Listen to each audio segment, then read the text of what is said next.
प्रधानमंत्री जी को कैमरे का एंगल नहीं, दिल का एंगल बदलना पड़ेगा.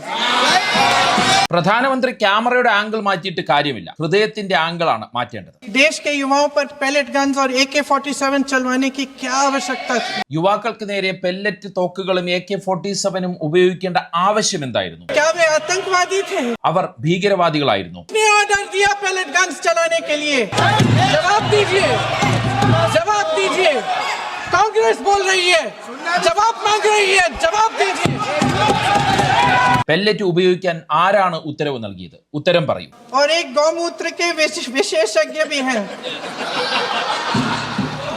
ഈ പുതിയ കമ്മിറ്റിയിൽ ഒരു ഗോമൂത്ര വിദഗ്ധനുമുണ്ട്. इन्हें शिक्षा के बारे में क्या पता जी? അയാൾക്ക് വിദ്യാഭ്യാസത്തെ കുറിച്ച് എന്തറിയാം? आप आज मेरे से नाराज हो रहे हैं?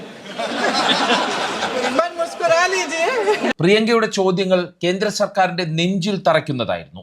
അതുകൊണ്ട് തന്നെ BJP പക്ഷം, കേന്ദ്ര സർക്കാർ പക്ഷം പലപ്പോഴും അസ്വസ്ഥരായി. ചോദ്യപേപ്പർ ചോർച്ച തടയുന്നതുമായി ബന്ധപ്പെട്ട് പബ്ലിക് എക്സാമിനേഷൻസ് ഭേദഗതി ബിൽ ചർച്ചയിലെ പ്രിയങ്ക ഗാന്ധിയുടെ പ്രസംഗത്തിന്റെ പ്രസക്ത ഭാഗങ്ങൾ മലയാളത്തിലാക്കി പറയാനാണ് ഈ വീഡിയോയുമായി വന്നത്.